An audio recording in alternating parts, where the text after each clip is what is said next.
Infografis hadir dengan pertanyaan sulit yang enggan dijawab.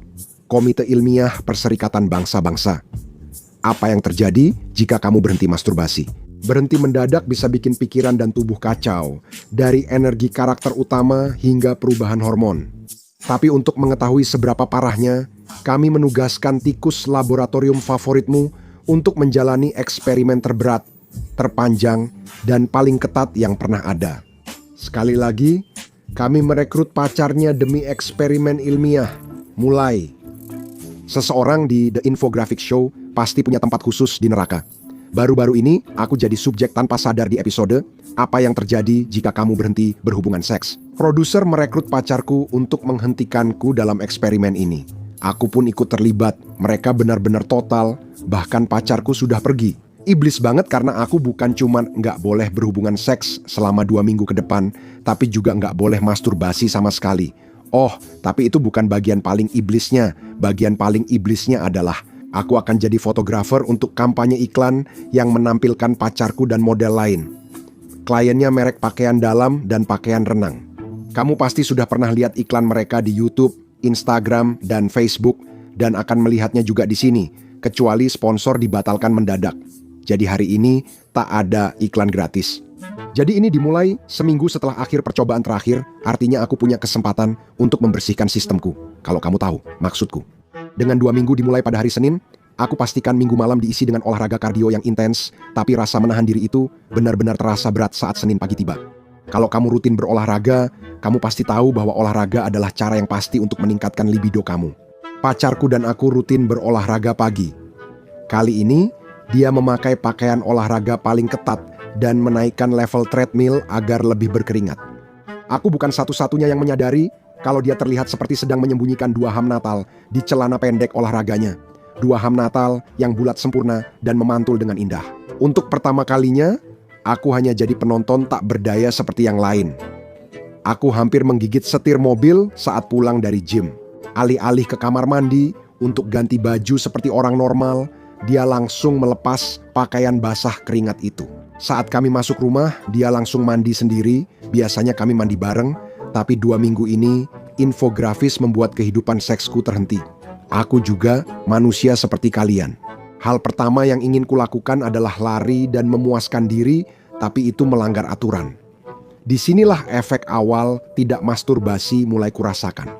Kecemasan. Kedengarannya aneh untuk mengatakan bahwa tidak masturbasi bisa membuatmu cemas, tapi ini jenis kecemasan yang berbeda dari misalnya orang-orang yang takut pada anjing. Berjalan melewatinya terasa seperti penumpukan energi seksual besar yang tidak tahu kemana. Dada terasa sesak dan wajah memerah. Pada beberapa orang, suara bisa serak. Tanda pasti sedang terangsang dekatmu. Jika tidak lanjut ke langkah berikutnya, rasanya seperti ada api di nadimu. Pada titik itu, benar-benar segala sesuatu membuatmu terangsang, yang justru membuatnya semakin parah. Aku pergi ke lemari untuk mengambil celana panjang yang akan kupakai, dan aku melihat sebuah gaun merah kecil yang pacarku suka pakai saat kencan spesial. Gaun itu sangat rendah di bagian depan, menempel dan memperlihatkan meriam susu miliknya yang sangat bulat sempurna, serta tinggi di bagian bawah. Sangat tinggi hingga satu gerakan salah bisa memperlihatkan bokongnya. Dia membelinya khusus agar aku tergila-gila. Kini, aku tak malu mengakui hampir melanggar komitmen pada atasan dan berhubungan intim dengan gaun yang tertinggal di kamar dan suara dia mandi air panas. Aku lari ke dapur dan melakukan satu-satunya hal yang terpikir olehku. Aku memasukkan kepalaku ke dalam freezer, lalu mencuci tanganku dengan air sedingin mungkin dari keran. Dan kau tahu, itu berhasil. Saat kamu sedang sangat bergairah, otakmu dipenuhi dengan zat kimia seks, sampai sesuatu yang tidak menyenangkan terjadi dan bisa langsung mengejutkanmu untuk menyingkirkannya, digantikan oleh zat kimia darurat yang dilepaskan tubuhmu dalam situasi penuh tekanan. Otakmu tahu saat terangsang, kamu jadi seperti kera bodoh dengan tujuan tertentu dan hal lain tak penting. Tapi evolusi membutuhkanmu untuk bertahan hidup, itulah sebabnya ada semacam mekanisme pengaman yang sudah dibangun di dalam dirimu. Bayangkan, 1,5 juta tahun lalu, kamu adalah keturunan awal manusia mirip kera. Kamu akan mendapat pasangan Homo erectus, salah satu yang paling menarik di savana. Otakmu dipenuhi hormon dan zat kimia seks. Dopamin meningkatkan motivasi dan kesenangan, norepinefrin meningkatkan gairah seksual, fokus, dan energi. Itulah sebabnya kamu jadi sangat fokus pada satu hal, omong-omong. Oksitosin dan vasopresin membuatmu merasa terikat dengan relik tominid yang menawan yang akan kamu nodai bersama di padang rumput. Semua ini menciptakan kabut seks yang terkenal itu dan membuatmu mengalami kebalikan dari gangguan defisit perhatian. Kamu justru mengalami kelebihan perhatian. Dan semua perhatian itu sepenuhnya tertuju pada primata yang akan kamu dapatkan. Tapi kemudian ada suara gemerisik di rerumputan. Secara evolusi, kamu mengaitkan hal itu dengan Dinofelus atau kucing bertaring tajam. Untungnya, otakmu melepaskan campuran kimia seperti epinefrin dan norepinefrin. Epinefrin, adrenalin, bekerja bersama norepinefrin dalam tubuhmu agar kamu fokus bertahan hidup dan melupakan kerang monyet yang hampir didapatkan. Semburan air dingin bisa memicu reaksi kimia ringan saat mengejutkan tubuh dan otak merespons kuat. Apa yang terjadi dan apakah ini berbahaya bagiku? Perasaan yang kamu rasakan setelah itu adalah yang dikenal sebagai post-nut clarity yang omong-omong tidak ada istilah ilmiahnya. Sepertinya memang seharusnya ada. Setelah emosiku terkendali, aku mengusir wanita jalang itu dari kamarku dengan menutup mata dan segera mandi air dingin. Ini akan jadi tantangan dan kedepannya makin sulit. Aku berlatar belakang fotografi dan pekerjaan kami sebenarnya tak butuh banyak keahlian. Aku hanya memotret pacar bersama model lain di panggung putih saat mereka memakai pakaian dalam dan baju renang. 3 hari berikutnya, aku tegang dan hanya bertahan di hari pertama. Sampai di rumah, aku merasa bisa meledak jika disentuh. Jadi aku melarangnya. Dia tidur sendirian di kamar malam itu dan aku tidur di ruang tamu. Aku tidak butuh itu. Jezebel menggoda aku dengan menempelkan tubuhnya padaku di tengah malam. Dia jelas menikmati eksperimen sadis ini. Lagi pula, dia bebas melampiaskan semua frustrasi seksualnya, bahkan saat dia menumpuknya kepadaku. Pacarku dan aku pernah membuat video bersama, baik untuk seni maupun beberapa merek tempat dia jadi model. Saat pemotretan panas, aku sering menariknya pergi untuk konsultasi 5 menit, jadi jarang bisa menyelesaikan seluruh sesi. Aku biasanya tak peduli bekerja dengan model lain, tapi wanita ini membuatku gugup seperti anak 12 tahun menemukan majalah dewasa pertama kali. Sebenarnya, aku memang merasa begitu, karena ketika kamu benar-benar berhenti memainkan seruling kulit dan tidak punya pelampiasan seksual lain, ternyata libidomu justru meningkat, bukan menurun. Pengalaman tiap orang berbeda, namun banyak yang merasa lebih bergairah, dan ini masuk akal secara evolusi. Kamu pada dasarnya boneka daging yang diprogram untuk membuat boneka daging lain. Jika tidak melakukannya, otakmu menuntut dan membuatmu lebih bergairah. Membawa pacar untuk konsultasi pribadi bukan pilihan, bukan hanya karena kami bekerja dengan orang lain, tapi juga karena eksperimen bodoh ini. Aku jadi sering ke kamar mandi dan menahan kepala di bawah keran air dingin. Aku coba basuh wajah, tapi tetap belum cukup. Satu-satunya yang membantu adalah mencelupkan kepala. Aku merasa seperti remaja lagi.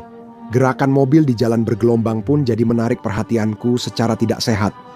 Di rumah, pacarku juga tidak membantu. Dia melakukan hal tak pantas untuk YouTube yang bisa membuatnya dibakar hidup-hidup.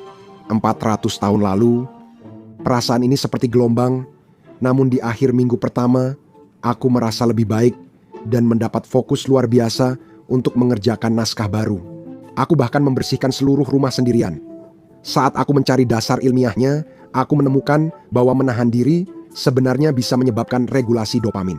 Sering tarik ulur dengan si satu mata bisa memicu lonjakan dopamin tidak teratur, apalagi jika dilakukan beberapa kali sehari.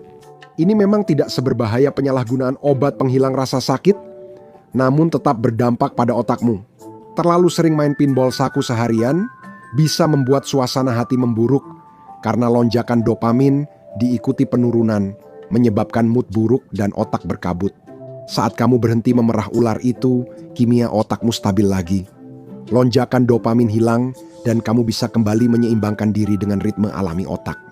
Bagi banyak orang, ini bisa meningkatkan fokus secara signifikan, sehingga beberapa sangat percaya pada pantangan. Kamu akan lebih mudah fokus, menyelesaikan tugas, dan mungkin lebih kreatif, meski hasilnya tiap orang berbeda.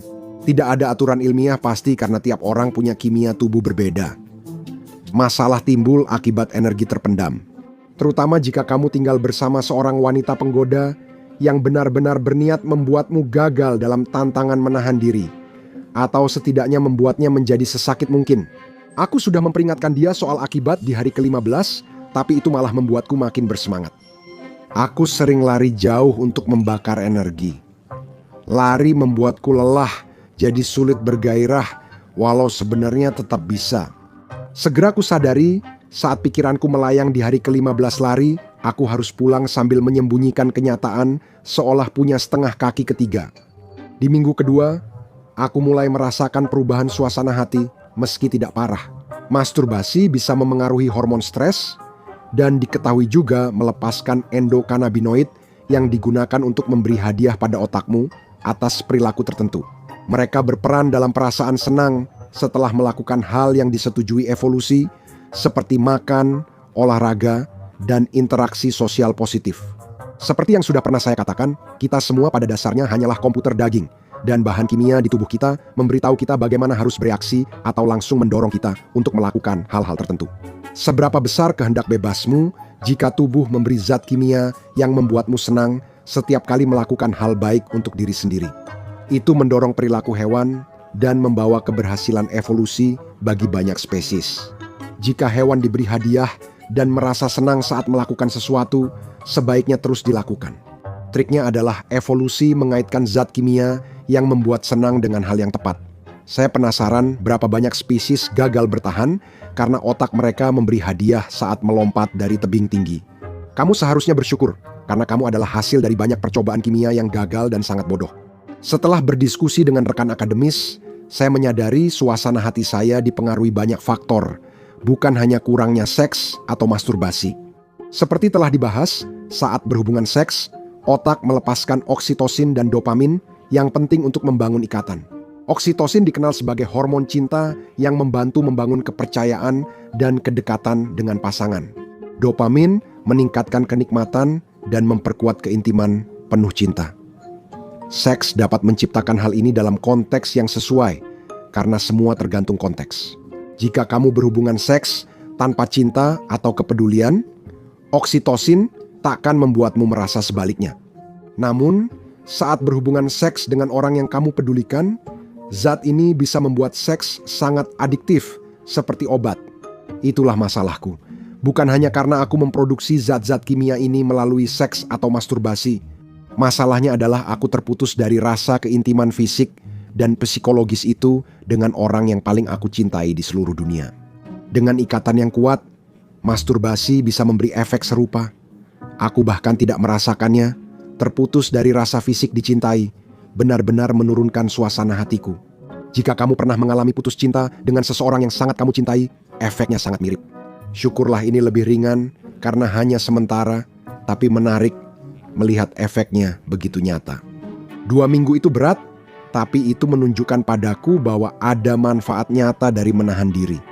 Itu juga menunjukkan bahwa aku dan pacarku terikat pada tingkat yang lebih dalam dari yang pernah kusadari. Otakku secara kimiawi butuh dia. Tanpanya, aku merasa kurang dan otakku tak berfungsi baik. Ada bukti ilmiahnya. Sekarang, tonton Apa Itu Kecanduan Seks, atau klik video lain ini sebagai gantinya.